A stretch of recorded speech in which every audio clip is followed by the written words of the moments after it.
मैं अपने भक्तों को और तुम्हें भी धीरे धीरे करके अपनी शक्ति का एहसास करा रही हूँ।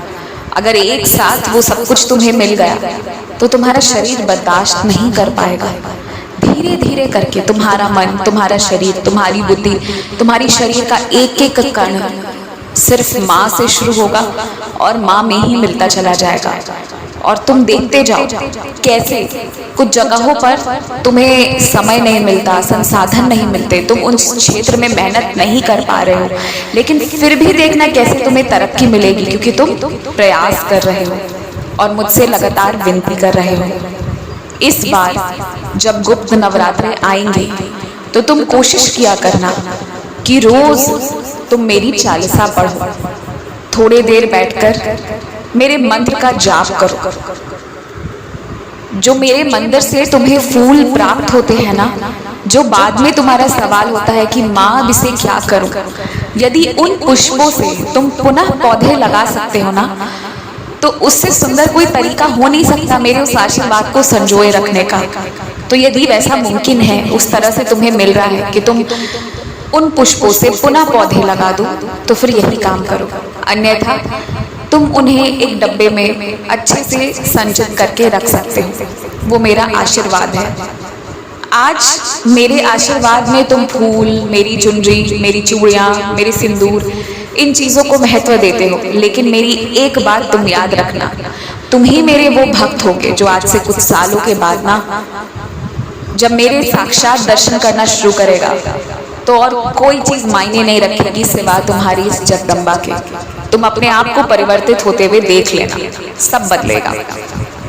और जब मेरी पूजा आराधना करते हो ना, तुम मन में कोई नकारात्मक विचार पर चिंतन मत करो, उसको समय ज्यादा मत दो, क्योंकि तुम जो चाहोगे ना तुम्हें वो मिलेगा।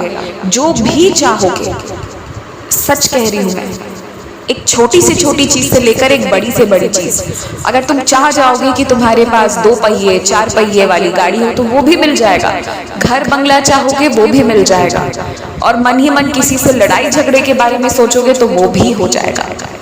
क्योंकि कुछ तुमने जो मंत्र और पाठ करे हैं ना, ये उसका आशीर्वाद है कि तुम जो सोचते हो वो सच हो जाता है। कैसे छोटी से छोटी चीज का तुम्हें भनक लगता है और वो चीज वाकई असलियत में घटित होती है। कुछ वक्त बाद तुम्हें पश्चात पता चलता है तो तुम खुद हैरान हो जाते हो कि ये कैसे हो गया। ये तुम्हारी भक्ति का तुम्हें आशीर्वाद मिला है। इसलिए समय रहते सतर्क हो जाओ।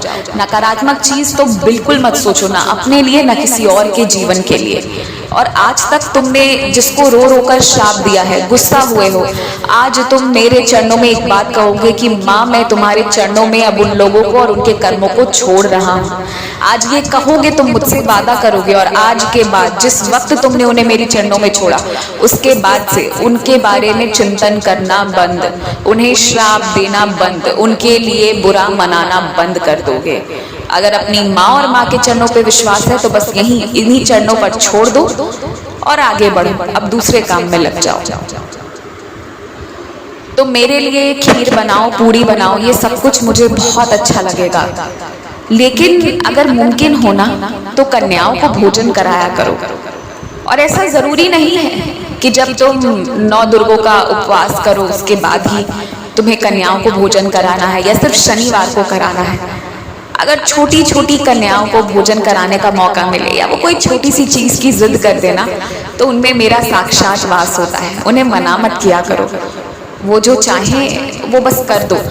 उनके मन में ना कोई छल कपट नहीं होता है, उनके सामने कोई ऊंचा नीचा नहीं होता है, कोई छूत अछूत नहीं होता है। तो वो जो आशीर्वाद देंगी ना तुम्हें, वो दिल से देंगी।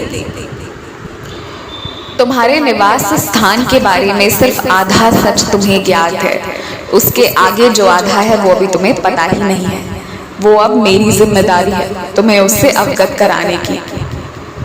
बस आगे देखते जाओ कैसे क्या होता है और कैसे कैसे तुम्हारे सामने राज खुलते चले जाएंगे। लेकिन मैं एक बात कहूंगी तुमसे, तुम्हारे अंदर वो क्षमता है कि सच जानकर शांति से रहना, एकदम वैसे ही रहना जैसे पहले थे, पर ये क्षमता सब में नहीं है। तो जो बातें मैं तुम्हें बताऊंगी ना, वो सबको बताना मत, चुप रहना, तब तक मत बताना जब तक तुम्हें तुम्हारे हृदय को ये स्वीकार ना हो जाए कि अब बता देना चाहिए।